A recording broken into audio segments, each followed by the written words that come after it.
The kids, they're hard to get to sleep on their own. They just won't do it. So, I usually have, there's three categories of nightmare. I don't know why I have so many goddamn nightmares. Like, Well, my mom used to tell me not to eat cheese before bed. I don't eat cheese at all. Do you eat mushrooms before bed? And I was like, okay.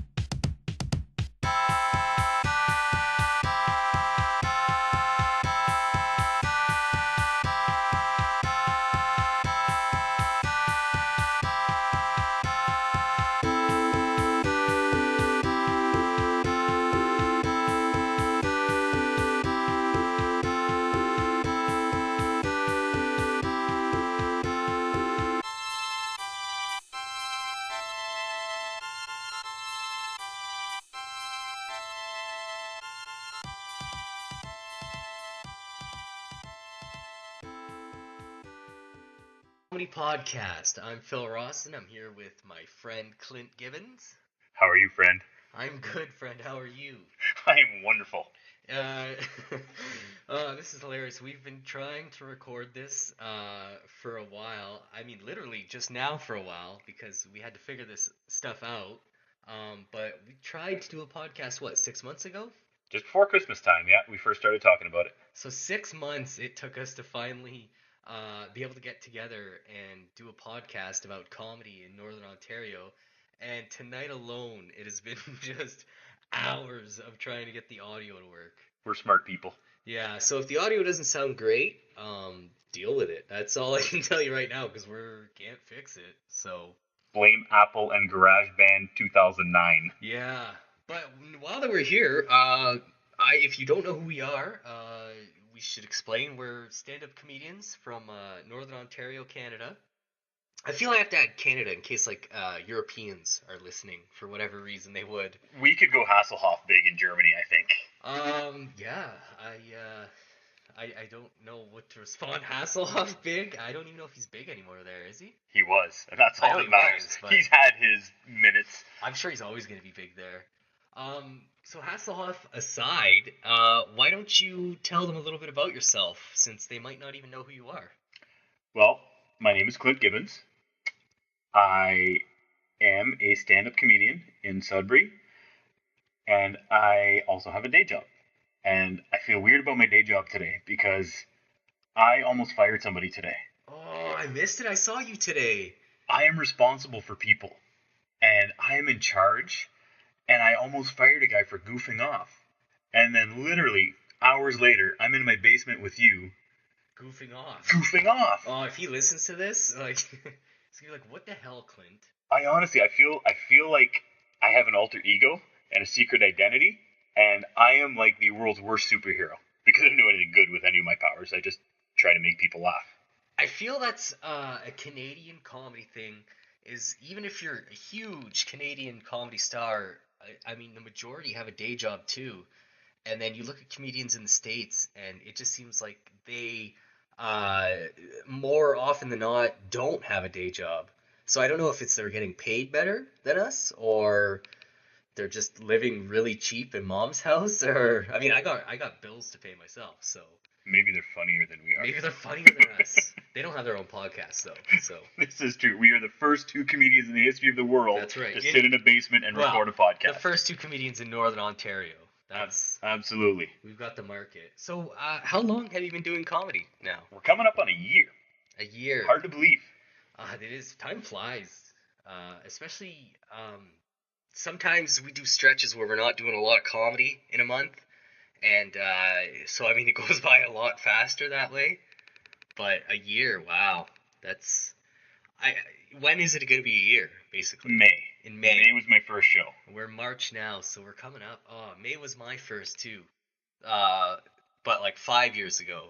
So like I'm 4 years better than you. You're 4 years more experienced Okay, than me. well, At this point, I could paint you green and call you Yoda you could. because you've been like a mentor to me. But I had the weirdest start in comedy because I was working in a restaurant and I said to the waitress one day, I'm like, hey, I want to be a comedian. And she's like, so do it. I was like, yeah, that's easier said than done. And she's like, no, we'll book you here.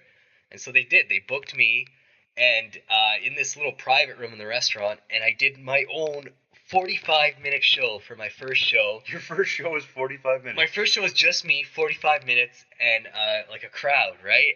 And it was awful. I mean, I don't know. First time doing comedy, and you're doing 45 minutes. It's like 43 minutes of just crap, and it was so awful. But they liked it, and then I did it again. I don't know if it was the next month or the month after, and then I did one more, and so there's 3 shows of 45 minutes of just crap each show, right? Because it's the same people coming, and I didn't get paid, and they didn't even give me like free drinks or anything, so I don't know why I was doing it. And then after my third show, someone was like, "Hey, there's comedy in Sudbury," and I called the guy up, and he's like, "Hey, there's a show tonight. It's in an hour. Can you come out?"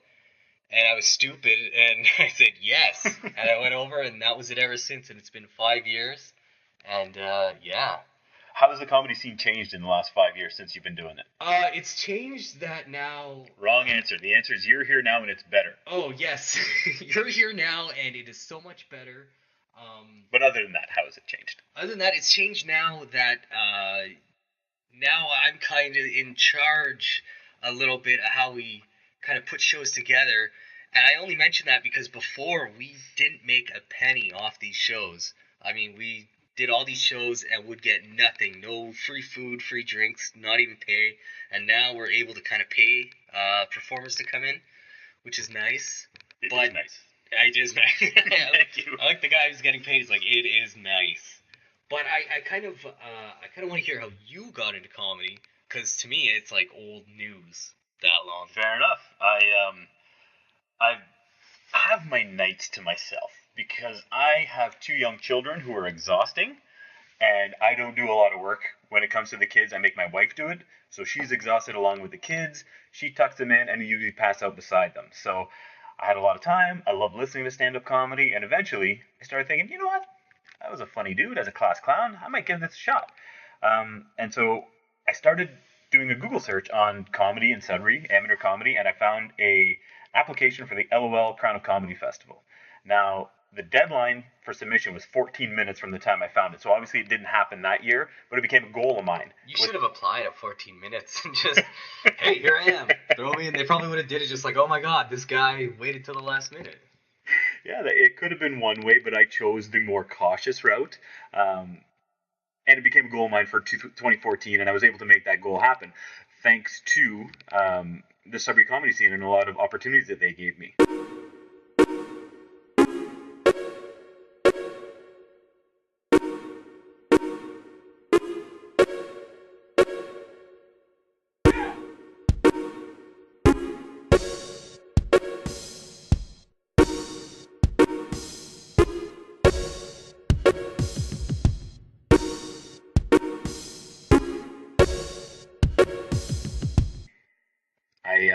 I went to a show at the Little Montreal, and I walked up to you and this tall, lanky fella, and I said, "Are you guys comedians?" And you said yes. I said, "I might like to be a comedian." Wait, how did you pick us out? You just randomly went to 2 people and said, "Are you comedians?" Well, and got lucky, or I'm pretty intuitive. I approached the 2 guys at the front of the door charging people to get in. That would work, yeah. So if the comedy doesn't work, I've got a future as a detective. Plus your nights are open. You could be like Batman. I could be Batman. But you were visibly, what's the word I'm looking for? Annoyed. Because you kind of looked at the other guy, you rolled your eyes, and said, I got this one. I got this chubby guy who thinks he's funny. And you said, "I'm going for a smoke, let's go outside." Well, we went outside, and the conversation was about 30 seconds. And then I stood with you while you smoked because it was too awkward. I couldn't go back inside, so I froze my ass off. I got your secondhand smoke, and then we went our separate ways. Like, I'm so rude. Whoever wants to be a comedian, I make them come outside and watch me smoke, and I blow it in their face. So you want to be a comedian, huh? Like, and to be fair, I probably did roll my eyes because I'm a big jerk, but that's because, that's one thing. I mean, we like to have new comedians come in, and we like to give everyone a shot, but realistically, some people are weirdos, and some are just really, really bad. And you don't want to turn anyone away, so you give them a shot, and then it just does not work out. So we had like a string of just horribleness and horrible racism and just the worst like comedy ever. And then this guy just comes up and he's like, "Hey, I want to be a comedian." And so I was like, "Okay." But I mean, I have to say to your credit, you came out, and I think it was next month you came out. Yeah. And I loved it. It was amazing. And I always say how you're one of my favorite comedians just because your stuff is so relatable to mine because we talk about our kids, you talk about your kids. And some guys, some guys are good comedians and I'll see them and they're funny, but I just don't relate to their material. You know, it's good, but it's just like, that's not the comedian for me. But if I was paying to see a show, I would pay to see Clint Gibbons because I know he's going to talk about exactly what I want to hear. Well, we're normally on the same show, I know, so it'd be hard for me to charge you to if get I in ever that. had to, I would pay. So what you're telling me is I shouldn't book you on my next show, Yeah. so I can get the $10 at the door. Yeah. that you could do that. Now, I gotta throw a little disclaimer in here. Okay, here we go. Because one of the questions I get asked most when I get off stage and I'm talking to somebody in the crowd afterwards, they're going to say, did that really happen? Yeah, that they do that. And if everything that I say in my act actually happened, and I responded the way I say I did in my act, I wouldn't have custody of my children anymore. So the jokes with the kids are usually based in reality and then exaggerated. It comes from a real place, but it gets exaggerated for comedic purposes. I take some artistic license with those stories. Well, speaking of crowds, I don't know. I've been on a lot of shows with you, but you don't have to name any place or specifically. But I kind of want to know what your worst show in this year has been, where you didn't like the crowd maybe, or the venue, or just went horribly wrong. Is there like one that sticks out in your mind as I would not do that again? Absolutely. And I'm not going to name any names because we don't want to alienate anybody. You don't have to name it, but I did a show, and it was very early on in my career. I think I'd been on stage with you twice, and I got a call from another local comedian here. He said, come out and do the show. It's going to be great. The venue's really looking forward to having us. They'll give us some free drinks. At the end, we're going to pass the hat. Everybody makes a few bucks. You tell a few jokes. Well, I get there, and I got my free beer, but the crowd was, I don't know, a dozen hipsters that refused to laugh at anything because laughing's not cool. Yeah, hipsters don't laugh. If they liked a joke, they would kind of give you the finger guns and a wink. They put their monocle in and stroke their wax mustache. Their ironic beards, and yeah, that was just dreadful. And I knew it before going on because some of the other guys went up and they did their sets, and I saw the reaction of the crowd, and there was a smoke break between every act, which is always a great way to keep flow going with the show. But yeah, I would not go back to that venue under those circumstances. I'll never say never, but well, I'm in the mindset of when you reach a certain point, you can say no to shows. I know a lot of guys starting out, they're like, I want stage time, I want to go, and my theory is sometimes it's going to be detrimental. You're going to question, is my material not funny? Am I that bad? And some nights it's not you, it's just the crowd or the venue. And you got to look at those as you go on and say, am I worth doing this? Because if you have to question it, you're not worth it. You have so many better shows to go do. So. But bombing doesn't kill you, right? No. And I learned a valuable lesson at that show because I played to silence, and my 15-minute act pared down to about 8 minutes because you start to feel like a deer in the headlights up there. But I got off stage, and I thought to myself, that wasn't fun.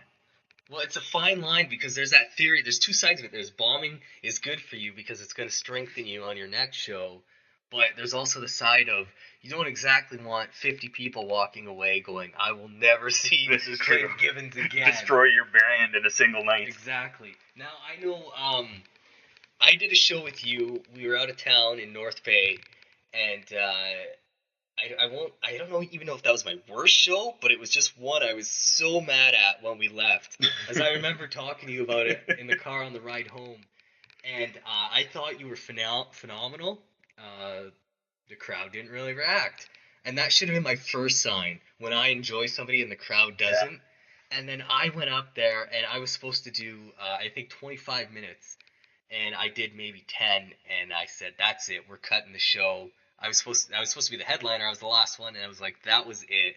And I complained to you the whole way home how these elderly people in their 70s should not have come out for comedy. But the worst show ever, um, was a show at it was, I don't even know what to call this place because I don't want to say the name, right?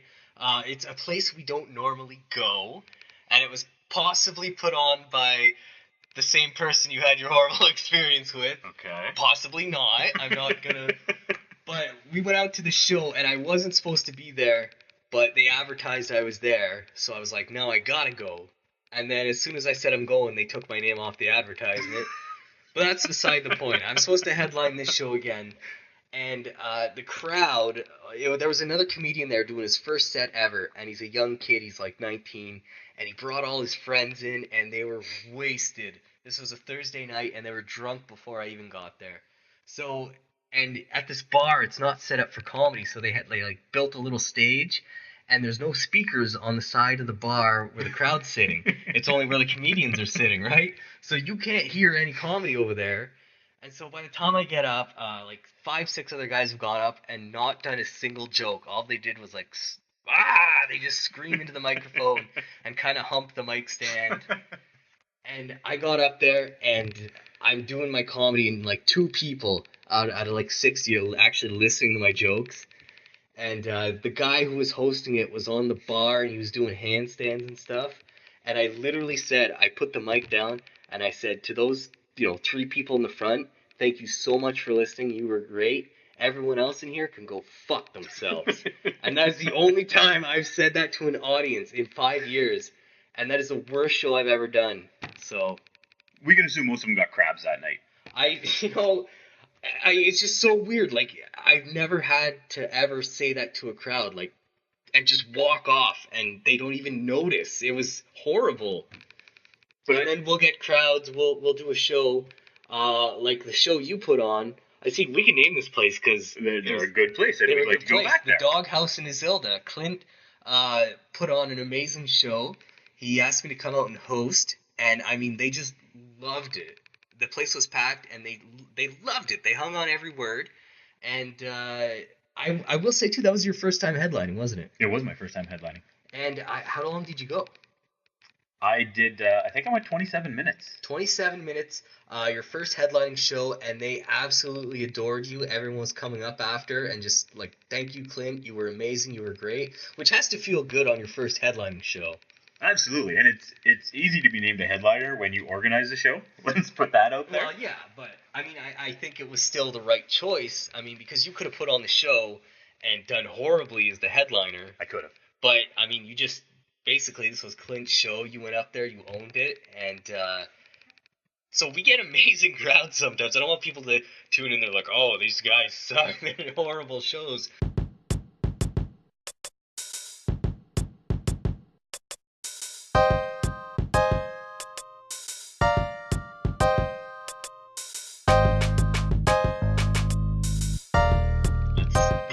But that's me looking on the bright side of things. And this is a strange dynamic for me because I'm generally a pretty dark person. I think most people are shitty, and Okay. I don't really like hanging out with people. I don't like making new friends. Right. You're darker than I am. Oh, I hate everybody. I know. So for me to be the sunshiny one in a I know, relationship, that's weird. it's a very strange dynamic. It's not a role I'm comfortable with. So we're gonna see how this plays out over the next few podcasts. Yeah, this could get weird. We're just sitting in a basement hating on everyone. The government. And no, I totally get that because everyone's always like, man, Phil, you're kind of a dick. And I'm like, yeah, that's who I am.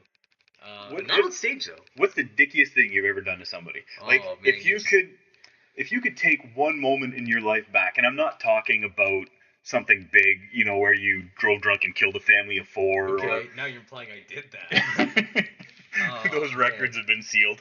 But no, I'm talking about just something socially that you really wish you didn't do that. You still feel bad about to this day when you think about it. See, I've never done anything to anybody that was mean. I think what gets me across is this: I'm such a jerk, is I speak my mind. Like, if I have an opinion, I'm not gonna be political about it. I'm just gonna be like, yeah, you're an asshole. That's how it is. I don't necessarily go out to, like, do anything. Because I'm trying to think. I don't think I've ever intentionally, well, I don't want to say that. Okay, I'm gonna tell you a story here, because I don't want to be called a liar once you find this out. But I'd say about 2 weeks ago, I'm in the grocery store, and if you've never seen a picture of me, I have a mohawk, right? I've had it for about a year, I think, and I love Pretty it. much, yeah. Oh, I love this mohawk. But I I'm sometimes, glad someone does. well, I'm just gonna say sometimes it gets me in trouble, right? So I'm in the grocery store and I got my groceries, and this old lady's walking towards me, and she kind of scoffs. She's, and she sees my hair, and it's not like it's one of those big '80s mohawks. It's just like it's barely a faux hawk. And it's not like it's affecting her life in any way, but No. she still felt the need to scoff. No, so I was like pissed, like screw you, old lady. So I waited a little bit, and then I went behind her in her aisle when she was grabbing something off the shelf, and I was throwing stuff in her cart, so she'd have to pay for it. I mean, it didn't hurt her unless she's like really on a fixed budget. But the only other thing I could think about is something I didn't do intentional. I was in the dollar store one time, and my little guy, he was just a baby then, and I got him. I'm kind of holding him on my shoulder, and he throws up and just spits it all over. And there was a lady behind me, and it's just all over her sweater, right? And I was like, I grabbed my girlfriend. I'm like, we gotta tell her, like, this is bad. It was rotten milk. And this lady, she turned to her husband, and she was so nasty to him, like, just like, come on, we gotta go. And I was like, you know what? Fuck it. Like, this guy's probably gonna thank me later. Well, those are the only two. Why? Have you done something to somebody? Yeah. Oh, of course you have. I mean, I farted in someone's face once. Literally. Intentionally? Well, not intentionally, but I literally farted in someone's face, and why would I say literally there? I mean, like, I figuratively farted in someone's face. farted. But I was in line at McDonald's to get myself, not McDonald's, it was KFC. I wanted a big crunch sandwich. Mm-hmm. And I had to fart, and I gave the glance over the shoulder to make sure nobody was behind me, and I let it rip. And that's when I heard it. Like, what the fuck? And I turned around, and there was a guy in a wheelchair whose face was literally ground zero. Oh, you can't even get away. No, and yeah, so Captain Stinkface wasn't very happy with me, so I felt pretty bad about that. You literally could have got arrested for that, I think. Assault with a dead noxious gas? I think the police would take the side of the guy in the wheelchair, probably an army vet. Well, I just ran. Wheels wasn't going to catch up with me. Like, okay, so you did this, and did you wait in line to order your sandwich? No. We went somewhere else. So, I mean, we talked about comedy, but I kind of want to talk about something else you did lately. I'm not even sure how much you're going to be able to tell everyone about this, but I want you to tell the people about your recent brush with fame on television. If you could explain that one to me, I was so excited. So, beginning of December, I get an opportunity. I got a call, and someone says, there's going to be a commercial filmed in Sudbury. We like your look. You seem comfortable in front of a crowd. And a crowd. And we'd like you to audition for this commercial. And so I said, wow, that's awesome. And I told my wife, and I said, listen, these guys want me to audition for this commercial. And I went in, and I did the audition. And then I had a call back. I got a call back at when we were doing that show in North Bay. Okay, yeah. That's when I got my call back. So some good things do happen in North Bay. I guess so. They asked me to come back the next day, and they fitted me word for wardrobe, and I got the call, and sure enough, I got the part. So at that point, it's real now, and I start telling everybody. I said, I am going to be in a nationally televised commercial. Yeah, just keep in mind, this isn't local. This is national, all across Canada. Everywhere you'll be watching this, and it was airing during the Olympics. During the Olympics. Do you know how many millions of people in Canada were watching the Olympics? Yeah, they famous. Do they have hockey in the Olympics? You're gonna be famous. famous all over the country. Famous. My face is going to get out there. And I told everybody, and I can say the commercials for Canadian Tire, big bucks, Canadian Tire. That's right. I went out to film the commercial, and I found out the budget for this thing was $500,000 for a 1-minute TV spot. And that was just to make it. That doesn't even count the millions of dollars they spent buying spots to put it on TV. The director of the commercial actually told us, he said, if your friends and family watch the Olympics, they're going to be sick of seeing your face. And that guy was a fucking liar. Because I spent 6 hours filming in minus 40-degree temperature. There was a girl there whose sole job was to brush the icicles out of my mustache between takes. Really? Absolutely. And how bad does this woman have to hate her life that her sole purpose was brushing icicles out of a fat man's beard? So, I mean, it was like that cold? It was that cold. It was in that middle of that cold snap in December. So we spent 6 hours filming, and then it's just kind of sit back and wait. And I got paid, and I got paid well, and I'm happy for that. And then 2 days before the commercial airs, I get an email. It's a link to a video file. And my wife was in the other room. I said, oh, look, baby, I got it. Come down. Come and watch this. I click on the link, and it's so well done. It looks great. The song is catchy. And I'm waiting for my part. Well, because people won't know what this is, what part were you playing, actually? I was Hockey Dad number 2. Hockey Dad number 2. That's a good, I mean, Hockey Dad number 1 is kind of sketchy, so Hockey Dad number 2 is the straight man, you know? You want to play him. Yeah. So I'm waiting for my part, and I had approximately 1.2 seconds of screen time. And how shall I put this? It featured mostly my ass. Wow. I mean... Alright, it didn't feature mostly my ass, it featured only my ass. Like, how does this happen? I don't know, was it shortened for time, or were they just like, this does not actually look like what we had in mind for Hockey Dad? I like to think it was shortened for time, and that I wasn't such a shitty actor that I got cut out of the commercial, but who knows? So I now had to answer questions. All those hundreds of people that I told. I know, because I was so excited, and you came in, we were doing a comedy show, and I'm like, so? Like, where's the ad? Because I don't watch the Olympics, you know? And I'm like, oh, man, I'm so pumped. Let's see this ad. And you're like, well, I would like, I mean, not that I would like this to happen to you, but if they didn't send you that link, and you had, like, a big viewing party in your basement, and you had, like, 40 family and friends, and you're counting down, you're like, 10, 9, and it's coming up, and then it's just like, where were you?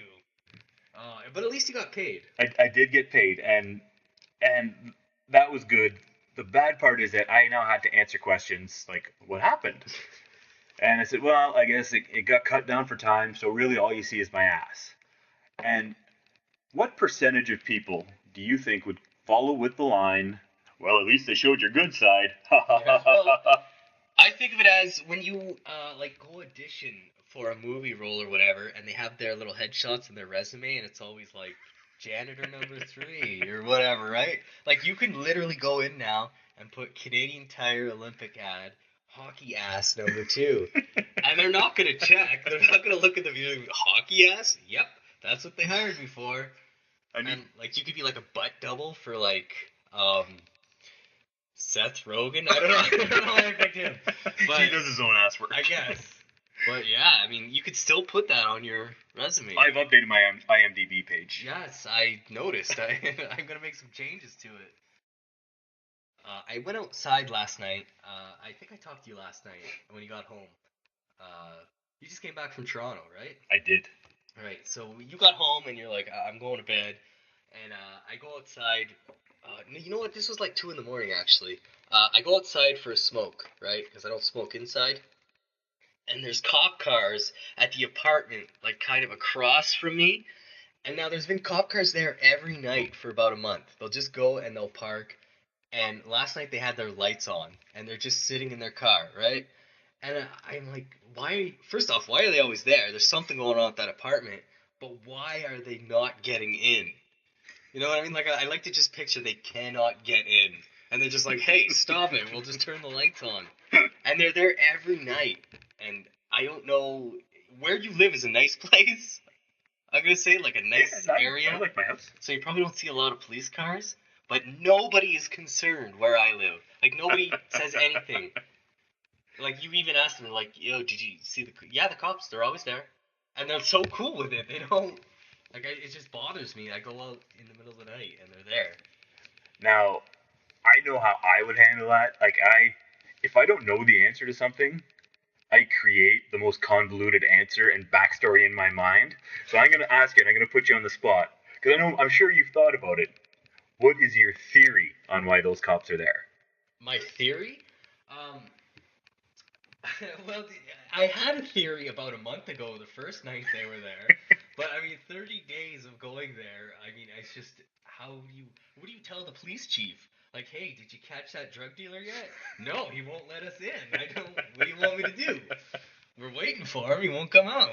It doesn't make any sense, and I don't want to go over there and ask them.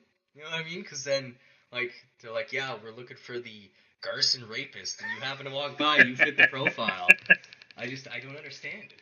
I saw Criminal Minds where they say that the bad guy usually goes back to the scene of the crime, so you're probably right to stay clear. And let's face it, I mean, I haven't known you that long. You're a pretty shitty dude. I'm sure they'd pick you up on something. They would. I do not get along with police well. I think it goes along with my just the way I talk to them. Police like to be respected. Yeah, and I'm like, no, you're wrong. This is how it is, and they're like, no. Yeah, they wouldn't get along with me.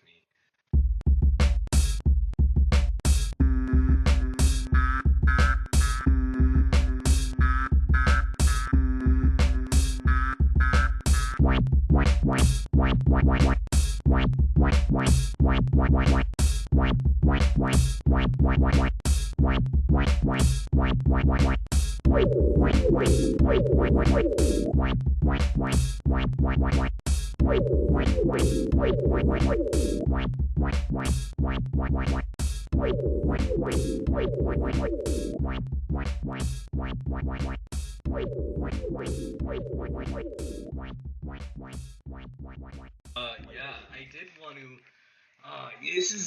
I wanted to bring the story up because you were like, save it for the podcast. Yes, I'm anxious to hear this story.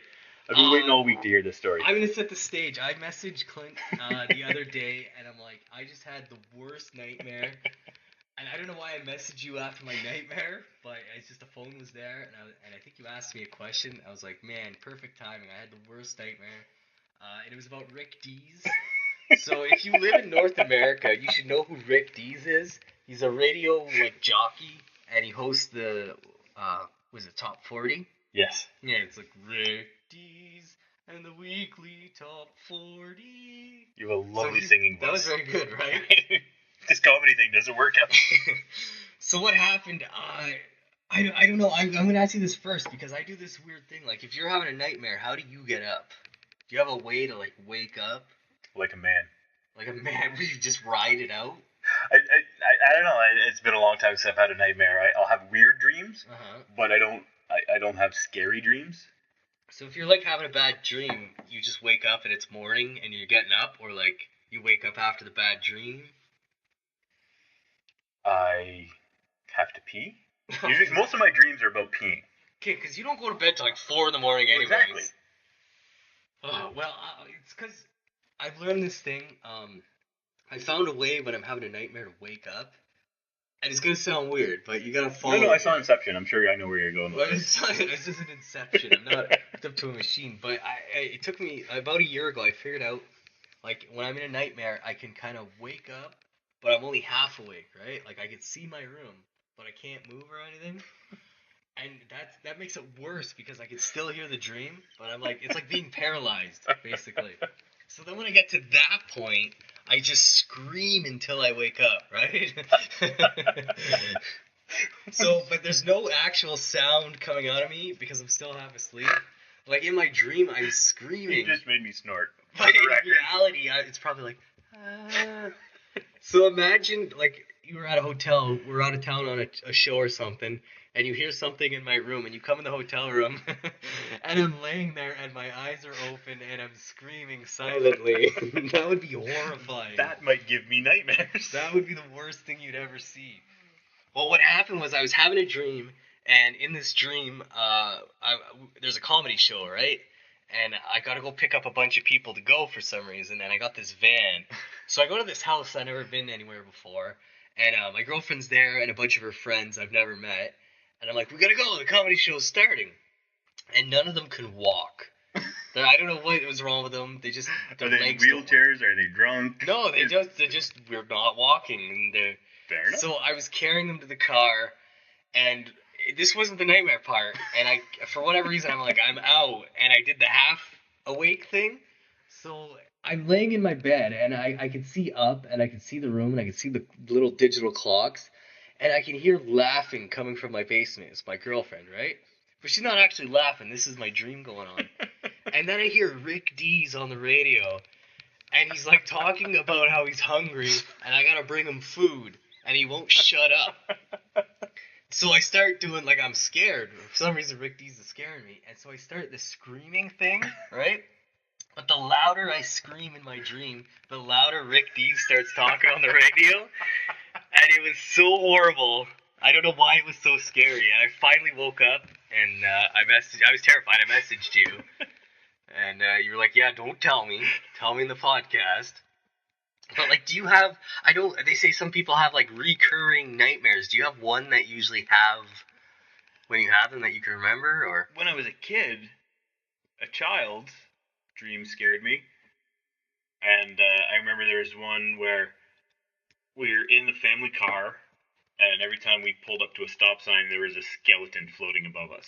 Okay. Wait, how are you seeing him? If he's in the car above you? Well, no, he's, I don't know, he's probably about 15 feet ahead of the car, and we're just looking out the front windshield, and there's just this kind of glowing green skeleton. Like, I think I'd seen Ghostbusters recently, and that was my dream, and it was terrifying, and I slept with my parents every time I had that dream. Which makes me realize that, that's probably why my kids sleep with me every night, and they crawl into bed with me, and I can't sleep. Yeah, kids, they're hard to get to sleep on their own. They just won't do it. So, I usually have, there's 3 categories of nightmare. I don't know why I have so many goddamn nightmares. Like, well, my mom used to tell me not to eat cheese before bed. I don't eat cheese at all. Do you eat mushrooms before bed? Because that's the only thing that explains this to me. I like how that's the next jump. I've taken illicit drugs before bed. There's got to be somewhere in between, right? I don't know why, but it's usually in 3 categories. There's usually in the first category, it's my teeth just like crumbling in my mouth, right? Like I have a phobia of the dentist, so that would be a scary dream to me. And they just crumble like a chalky cake in my mouth, I guess. And I'm not even really, I'm just like cool with it in the dream. It was like, whatever, man, they're gone. The next one, usually this falls into the Rick Dees. It's usually audio based. Like something will just be so loud and getting louder that it drives me nuts and I gotta wake up. And the third is the worst, and this is the ones that terrify me, and this is how I started the scream awake technique. And it's like there'll be a demon, right? I don't know, it's just a demon, and he just wants me to do horrible, horrible shit. Like, just, like, rip apart children, and I'm so terrified. And the worst part is if there was, like, a psychologist listening to this, and he's like, yeah, you're, like, there's something wrong with you. You know? If only we knew a psychologist. If only we knew one. But yeah, that's how the screaming awake thing started, was this, I have a dream about some demon or something, and... Well, you can't be the only person afflicted by this, so maybe you should write a book. Just called The Scream Awake Technique. I'd like to know if other people have this, like, a technique to wake up, because mine's not the best when you enter the half-awake phase, because you're paralyzed and terrified, and I'm screaming for my girlfriend, and she doesn't hear me.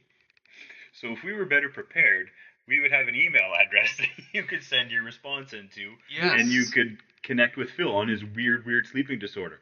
But that's something we're going to work on. So once you help us name this podcast, we will then go out and get the... Well, how the hell are they supposed to name it if we don't have an email address? I'm a big picture guy, Phil. You work on the details. So basically, if you're watching this on YouTube, you're going to see a picture of an email address where you're going to send your suggestions for the name. There's going to be some bad suggestions. Like the Rick Dees Top Podcast. Or, but if you're listening to this on iTunes, we'll try and put the address in the description. Because we really want to hear your questions. There's gotta be people out there. Well, hold on here. There's a lot of shitty people out there. Wow. And if we let them name the podcast, Right.